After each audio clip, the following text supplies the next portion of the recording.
Spanish director Victor Erice ಅವರ ನಿರ್ದೇಶನದಲ್ಲಿ ಮೂಡಿಬಂದ ಎಲ್ ಸೂರ್ ದ ಸೌತ್ 1983ರಲ್ಲಿ ರಿಲೀಸ್ ಆದರೂ ಈ ಸಿನಿಮಾ ಇವತ್ತಿಗೂ ಪ್ರಾಪಂಚಿಕ ಸಿನಿಮಾ ಪ್ರೇಮಿಗಳ ಮಧ್ಯೆ ಒಂದು ಕಲ್ಟ್ ಸ್ಟೇಟಸ್ ಪಡ್ಕೊಂಡಿದೆ. ಈ ಸಿನಿಮಾ ಹಿಂದಿರೋ ಅಸಲಿ ಕಥೆ ಏನಂದ್ರೆ, ಇದು ಒಂದು ಅರ್ಧಕ್ ನಿಂತೋದ ಸಿನಿಮಾ. ಹೌದು, ಸೆಕೆಂಡ್ ಹಾಫ್ ಶೂಟ್ ಮಾಡೋಕ್ ಮುಂಚೆ ಇದರ ಪ್ರೊಡಕ್ಷನ್ ನಿಂತು ಹೋಗಿತ್ತು. ಆದ್ರೆ ಈ ಅಪೂರ್ಣ ಕಲೆಯೂ ಕೂಡ ಪ್ರೇಕ್ಷಕರ ಮನಸ್ಸು ಗೆದ್ದಿತ್ತು ಅಂದ್ರೆ ನೀವು ನಂಬ್ತೀರಾ? ಬನ್ನಿ, ಈ ಚಿತ್ರದ ಇಂಟ್ರೆಸ್ಟಿಂಗ್ ಫ್ಯಾಕ್ಟ್ಸ್ ಏನು ಅಂತ ಇವತ್ತು ಕಂಪ್ಲೀಟ್ ಆಗಿ ತಿಳ್ಕೊಳ್ಳೋಣ. The core plot. ಈ ಕಥೆ ನಡೆಯೋದು 1950ರ ದಶಕದ ನಾರ್ತ್ ಸ್ಪೇನ್ನಲ್ಲಿ. ಸಿನಿಮಾ ಆರಂಭದಲ್ಲಿ 15 ವರ್ಷದ ಎಸ್ಟ್ರೇಯಳನ್ನ ಪರಿಚಯಿಸ್ತಾರೆ. ಬೆಳಗಿನ ಜಾವ ನಿದ್ದೆಯಿಂದ ಎಚ್ಚರಗೊಳ್ಳುತ್ತಿದ್ದಂತೆ ಆಕೆಗೆ ತನ್ನ ತಂದೆಯ ಸಾವಿನ ಸುದ್ದಿ ತಿಳಿಯುತ್ತದೆ. ಇಲ್ಲಿಂದ ನಾವು ಚಿತ್ರದಲ್ಲಿ ಕೇಳೋ ವಾಯ್ಸ್ ಓವರ್, ದೊಡ್ಡವಳಾದ ಎಸ್ಟ್ರೆಲ್ಲಾ ತಾನು ತಂದೆಯೊಂದಿಗಿನ ಕಳೆದ ದಿನಗಳನ್ನ ನೆನಪಿಸ್ಕೊಳ್ತಾ ಹೋಗ್ತಾಳೆ. ಎಸ್ಟ್ರೆಲ್ಲಾಗೆ ತನ್ನ ತಂದೆ ಅಗಸ್ಟಿನ್ ಅಂದ್ರೆ ಒಂದು ರೀತಿಯ ಗೌರವ, ಅಪಾರವಾದ ಪ್ರೀತಿ, ಒಂದು ರೀತಿಯ ಸೂಪರ್ ಹೀರೋ ಇದ್ದ ಹಾಗೆ. ಅಗಸ್ಟಿನ್ ಒಬ್ಬ ಡಾಕ್ಟರ್, ಜೊತೆಗೆ ಆತ ಒಂದು ಪೆಂಡ್ಯುಲಂ ಬಳಸಿ ಅಂತರ್ಜಲವನ್ನು ಪತ್ತೆ ಹಚ್ಚುವ ಡೌಸರ್ ಆಗಿ ಕೆಲಸ ನಿರ್ವಹಿಸುತ್ತಿರ್ತಾನೆ. ಇದು ಎಸ್ಟ್ರೆಲ್ಲಾಳಿಗೆ ತನ್ನ ತಂದೆ ಒಬ್ಬ ಮಾಂತ್ರಿಕ, ಅಪಾರ ದೈವಶಕ್ತಿ ಹೊಂದಿದವ ಅಂತ ತಿಳಿದಿರ್ತಾನೆ. ಆತ ಯಾವಾಗ್ಲೂ ಮನೆಯ ಅಟ್ಟದ ಮೇಲಿರೋ ರೂಮ್ನಲ್ಲಿ ಒಂಟಿಯಾಗಿರ್ತಾನೆ. ತಾಯಿ ಜೂಲಿಯಾ ಮಗಳಿಗೆ ಅದು ಶಕ್ತಿಯನ್ನು ಸೀಕ್ರೆಟ್ ಆಗಿ ಸ್ಟೋರ್ ಮಾಡುವ ಜಾಗ, ಅವರಿಗೆ ತೊಂದರೆ ಕೊಡಬಾರ್ದು ಅಂತ ಹೇಳಿದ ಮೇಲೆ ತನ್ನ ನಂಬಿಕೆಯನ್ನು ಇನ್ನಷ್ಟು ಹೆಚ್ಚಿಸ್ಕೊಳ್ತಾಳೆ. ಅಗಸ್ಟಿನ್ ಮೂಲತಃ ಸ್ಪೇನ್ ದೇಶದ ದಕ್ಷಿಣ ಭಾಗದವನು.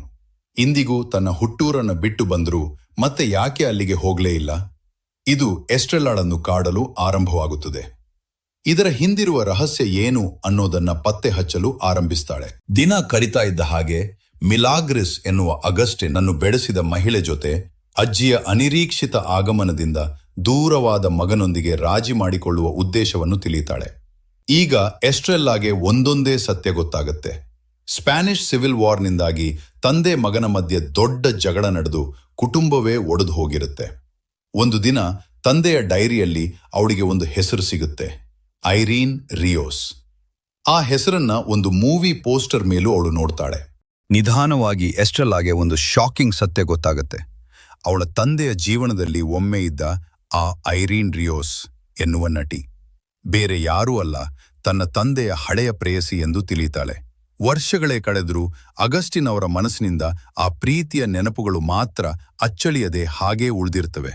ಈ ಕಹಿ ಸತ್ಯ ತಿಳಿದ ಮೇಲೆ ಎಸ್ಟ್ರೆಲ್ಲಾಗೆ ತನ್ನ ತಂದೆ ಸಂಪೂರ್ಣವಾಗಿ ಬೇರೆ ವ್ಯಕ್ತಿಯ ತರ ಕಾಣೋಕೆ ಶುರುವಾಗ್ತಾರೆ.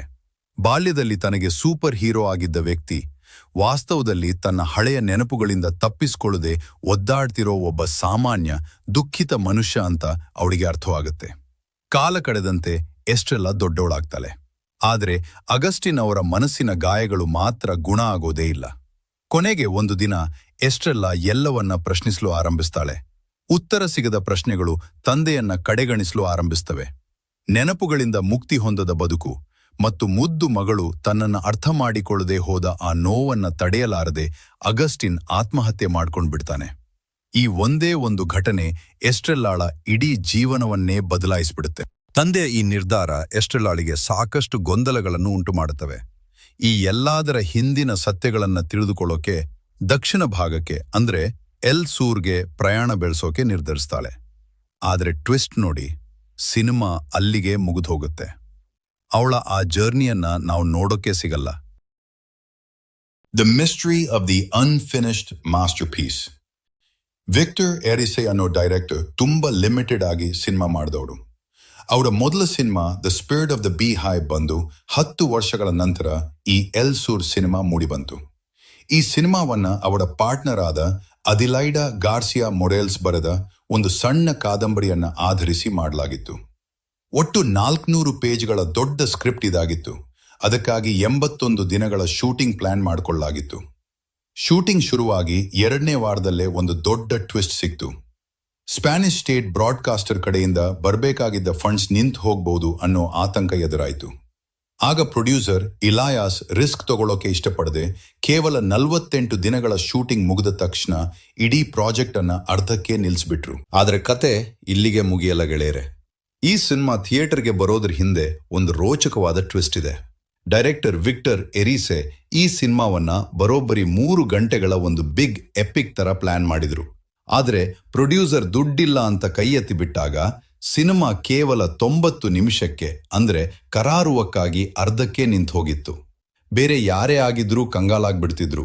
ಆದರೆ ಎರಿಸ್ ಆ 90 ನಿಮಿಷದ ದೃಶ್ಯಗಳನ್ನೇ ತಗೊಂಡು ಹೋಗಿ ಕಾನ್ ಫಿಲ್ಮ್ ಫೆಸ್ಟಿವಲ್ನ ಡೈರೆಕ್ಟರ್ಗೆ ತೋರಿಸಿದ್ರು. ಆ ಫೂಟೇಜ್ ನೋಡಿದ ಆ ಡೈರೆಕ್ಟರ್ ಎಷ್ಟು ಇಂಪ್ರೆಸ್ ಆದ್ರು ಅಂದ್ರೆ ತಕ್ಷಣವೇ ಆ ಅರ್ಧಂಬರ್ಧ ಸಿನಿಮಾವನ್ನೇ ಮೇನ್ ಕಾಂಪಿಟೇಷನ್ಗೆ ಸೆಲೆಕ್ಟ್ ಮಾಡಿಬಿಟ್ರು. ಅಲ್ಲಿಂದ ಮುಂದೆ ನಡೆದಿದ್ದೇ ಪವಾಡ. ಸಿನಿಮಾ ನೋಡಿದ ಇಂಟರ್ನ್ಯಾಷನಲ್ ಕ್ರಿಟಿಕ್ಸ್ ಯಾರೂ ಕೂಡ ಇದು ಅರ್ಧಕ್ಕೆ ನಿಂತಿದೆ ಅಂತ ಅಂದ್ಕೊಳ್ಳಲೇ ಇಲ್ಲ. ಬದಲಿಗೆ ಶೂಟ್ ಆಗದೆ ಉಳಿದು ಹೋದ ಸಿನಿಮಾಗೆ ಮತ್ತಷ್ಟು ಮಿಸ್ಟ್ರಿ ತಂದುಕೊಟ್ಟಿದೆ ಅಂದ್ರು. ಸಿನಿಮಾದ ಪಾತ್ರಗಳು ಕನಸು ಕಾಣೋ ಒಂದು ಮಾಯಾಲೋಕದ ತರ ಆ ಸೌತ್ ಪಾರ್ಷನ್ ಪ್ರೇಕ್ಷಕರಿಗೆ ಫೀಲ್ ಆಯ್ತು. ಇಡೀ ವರ್ಲ್ಡ್ ಪ್ರೆಸ್ ಇದನ್ನ ಒಂದು ಅಟ್ಮಾಸ್ಫೆರಿಕ್ ಮಾಸ್ಟರ್ ಪೀಸ್ ಅಂತ ಕೊಂಡಾಡಿತು. ಯೋಚನೆ ಮಾಡಿ, ಸಿನಿಮಾದ ಇನ್ನೊಂದು ಭಾಗ ಮಿಸ್ಸಿಂಗ್ ಆಗಿದೆ ಅನ್ನೋ ಆ ಒಂದು ಸತ್ಯವೇ ಈ ಚಿತ್ರಕ್ಕೆ ಒಂದು ರೀತಿಯ ರೊಮ್ಯಾಂಟಿಕ್ ಕಡೆ ತಂದುಕೊಡ್ತು. ಕಳೆದು ಹೋದ ನೆನಪುಗಳು ಮತ್ತು ಸಿಗದೇ ಇರೋ ಆ ಹಿಂದಿನ ದಿನಗಳ ಇಂಟೆನ್ಸಿಟಿ ಪ್ರೇಕ್ಷಕರಿಗೆ ಇನ್ನೂ ಚೆನ್ನಾಗಿ ಕಾಡೋಕೆ ಶುರುವಾಯಿತು. ದಶಕಗಳು ಕಳೆದ್ರೂ ಈ ಸಿನಿಮಾದ ಕ್ರೇಜ್ ಕಮ್ಮಿ ಆಗಿಲ್ಲ. ಇವತ್ತು ಪ್ರಪಂಚದ ಬೆಸ್ಟ್ ಸಿನಿಮಾಗಳನ್ನ ಕಲೆಕ್ಟ್ ಮಾಡೋ ಪ್ರತಿಷ್ಠಿತ ಕ್ರೈಟೀರಿಯನ್ ಕಲೆಕ್ಷನ್ನಲ್ಲೂ ಈ ಸಿನಿಮಾ ಜಾಗ ಗಿಟ್ಟಿಸ್ಕೊಂಡಿದೆ. ಬಾಲ್ಯದ ಮುಗ್ಧತೆ ಮತ್ತು ದೇಶಭ್ರಷ್ಟತೆಯ ನೋವನ್ನ ಇಷ್ಟು ಸೈಲೆಂಟ್ ಆಗಿ, ಇಷ್ಟು ಪೊಯಿಟಿಕ್ ಆಗಿ ತೋರಿಸಿರೋ ಸಿನಿಮಾ ಬಹುಶಃ ಬೇರೊಂದಿಲ್ಲ. ಈ ಸಿನಿಮಾದ ಅತಿ ದೊಡ್ಡ ಪ್ಲಸ್ ಪಾಯಿಂಟ್ ಅಂದ್ರೆ ಇದರ ವಿಜುವಲ್ಸ್ ಮತ್ತು ಲೈಟಿಂಗ್. ಸಿನಿಮಾದ ಓಪನಿಂಗ್ ಸೀನ್ ನೋಡಿ, ಕಂಪ್ಲೀಟ್ ಬ್ಲ್ಯಾಕ್ ಸ್ಕ್ರೀನ್, ನಿಶ್ಶಬ್ದವಾಗಿ ನಿಧಾನವಾಗಿ ಬೆಳಕಾಗುತ್ತಾ ಹೋದಂತೆ ಸ್ಕ್ರೀನ್ನ ರೈಟ್ ಕಾರ್ನರ್ನಲ್ಲಿ ಒಂದು ಕಿಟಕಿ ಕಾಣಿಸುತ್ತೆ. ಅಲ್ಲಿ 15 ವರ್ಷದ ಎಸ್ಟ್ರೆಲ್ಲಾ ಮಲಗಿರ್ತಾಳೆ. ಅವಳಿಗೆ ಅವತ್ತೇ ಗೊತ್ತಾಗೋದು ತನ್ನ ತಂದೆ ತಮ್ಮನ್ನ ಶಾಶ್ವತವಾಗಿ ಬಿಟ್ಟು ಹೋಗಿದ್ದಾನೆ ಅಂತ. ಆತ ಅವಳಿಗೆ ಕೇವಲ ತನ್ನ ಪ್ರೀತಿಯ ಪೆಂಡಿಲಮ್ ಮಾತ್ರ ಬಿಟ್ಟು ಹೋಗಿರ್ತಾನೆ. ಡೈರೆಕ್ಟರ್ ಎರಿಸೆ ಮತ್ತು ಸಿನಿಮ್ಯಾಟೋಗ್ರಾಫರ್ ಜೋಸ್ ಲೂಯಿಸ್ ಎಲ್ಖೈನ್ ಲೈಟ್ ಅಂಡ್ ಶ್ಯಾಡೋಸ್ಗಳನ್ನ ಎಷ್ಟು ಅದ್ಭುತವಾಗಿ ಬಳಸಿದ್ದಾರೆ ಅಂದ್ರೆ ಪ್ರತಿಯೊಂದು ಫ್ರೇಮ್ ಕೂಡ ಒಂದೊಂದು ಪೇಂಟಿಂಗ್ ತರ ಕಾಣುತ್ತೆ. ಕ್ಲಾಸಿಕಲ್ ಆರ್ಟಿಸ್ಟ್ಗಳಾದ ವರ್ಮೀರ್ ಮತ್ತು ರೆಂಬ್ರಾಂಟ್ ಅವರ ಪೇಂಟಿಂಗ್ಸ್ ಸ್ಟೈಲ್ ಅನ್ನ ನಮಗೆ ಈ ವಿಜುವಲ್ಸ್ ನೆನಪಿಸ್ತವೆ. ತಂದೆ ಅಗಸ್ಟಿನ್ ಸ್ಕ್ರೀನ್ ಮೇಲೆ ಬಂದಾಗ್ಲೆಲ್ಲ ಕತ್ತಲೆಯಿಂದ ಹೊರಬರುವ ಮಿಸ್ಟೀರಿಯಸ್ ಕ್ಯಾರೆಕ್ಟರ್ ತರಹ ವಿಜುವಲೈಸ್ ಮಾಡಲಾಗಿದೆ. ಅದರಲ್ಲೂ ಈ ಸಿನಿಮಾದಲ್ಲಿ ಬರುವ ಪಾಸೋ ದೋಬ್ಲೆ ಡ್ಯಾನ್ಸ್ ಸೀನ್ ಇದೆಯಲ್ಲ, ತಂದೆ ಮತ್ತು ಮಗಳು ಒಟ್ಟಿಗೆ ಡ್ಯಾನ್ಸ್ ಮಾಡುವ ಆ ಸೀನ್ ವರ್ಲ್ಡ್ ಸಿನಿಮಾ ಹಿಸ್ಟ್ರಿಯಲ್ಲೇ ಅತ್ಯಂತ ಮ್ಯಾಜಿಕಲ್ ಮತ್ತು ಎಮೋಷನಲ್ ಸೀನ್ ಅಂತ ಕರೆಸ್ಕೊಳ್ಳುತ್ತೆ. ಇವತ್ತಿನ ಜನರೇಷನ್ಗೆ ಇದು ಬರೀ ಒಬ್ಬ ತಂದೆ ಮಗಳ ಇಮೋಷನಲ್ ಕಥೆ ಅಥವಾ ಫಿಕ್ಷನ್ ಅನ್ನಿಸ್ಬಹುದು. ಆದರೆ ಸ್ಪೇನ್ ಜನರಿಗೆ ಇದು ಬರೀ ಕಥೆ ಅಲ್ಲ, ಅವರದೇ ದೇಶದ ರಕ್ತಸಿಕ್ತ ಇತಿಹಾಸದ ಕನ್ನಡಿ. ಆ ಕಾಲದ ಸರ್ವಾಧಿಕಾರಿ ಆಡಳಿತ ಜನರಲ್ಲಿ ತಂದಿಟ್ಟ ಭಯ ಮತ್ತು ಮೌನಕ್ಕೆ ಈ ಸಿನಿಮಾದ ಅಗಸ್ಟಿನ್ ಪಾತ್ರವೇ ಒಂದು ಸಾಕ್ಷಿ. ನಿಜ ಹೇಳ್ಬೇಕಂದ್ರೆ ಈ ಸಿನಿಮಾ ಇಲ್ಲಿಗೆ ಮುಗಿಬೇಕಾಗಿರ್ಲಿಲ್ಲ. ಕಾದಂಬರಿಯ ಪ್ರಕಾರ ಆ ಹುಡುಗಿ ಮುಂದೆ ಅಂಡಲೂಸಿಯಾಗಿ ಹೋಗಿ ತಂದೆಯ ಹಿಂದಿನ ಜೀವನವನ್ನ ಫೇಸ್ ಮಾಡಬೇಕಿತ್ತು. ಆದರೆ ಪ್ರೊಡ್ಯೂಸರ್ ದುಡ್ಡಿಲ್ಲ ಅಂತ ಶೂಟಿಂಗ್ ನಿಲ್ಲಿಸ್ಬಿಟ್ರು. ಡೈರೆಕ್ಟರ್ಗೆ ಇದರಿಂದ ಸಿಕ್ಕಾಪಟ್ಟೆ ಬೇಸರವಾಗಿತ್ತು. ಆದರೆ ನಾವಿಲ್ಲಿ ಯೋಚನೆ ಮಾಡಬೇಕಿರೋದು ಒಂದೇ, ಈ ಅರ್ಧಕ್ಕೆ ನಿಂತ ಸಿನಿಮಾ ಇವತ್ತಿಗೂ ಯಾಕೆ ಇಷ್ಟೊಂದು ಪವರ್ಫುಲ್ ಅನ್ಸುತ್ತೆ? ಯಾಕಂದ್ರೆ ಹೇಳದೆ ಉಳಿದು ಹೋದ ಮಾತುಗಳು ಎಷ್ಟು ಭಾರವಾಗಿರುತ್ತೆ ಅನ್ನೋದಕ್ಕೆ ಎಲ್ಸೂರ್ ಒಂದು ಎವರ್ ಗ್ರೀನ್ ಎಕ್ಸಾಂಪಲ್. ಈ ವಿಡಿಯೋ ನೋಡಿದ ಮೇಲೆ ನಿಮ್ಗೇನನ್ನಿಸ್ತು? ಕಮೆಂಟ್ ಮಾಡಿ ತಿಳಿಸಿ. ತಪ್ಪದೇ ಲೈಕ್ ಮಾಡಿ. ಮಾಹಿತಿ ನಿಮ್ಗೆ ಇಷ್ಟ ಆಗಿದ್ರೆ ಸಬ್ಸ್ಕ್ರೈಬ್ ಮಾಡಿ. ಜೈ ಭುವನೇಶ್ವರಿ. ಮುಂದಿನ ವಿಡಿಯೋದೊಂದಿಗೆ ಮತ್ತೆ ಸಿಗೋಣ. ಧನ್ಯವಾದಗಳು.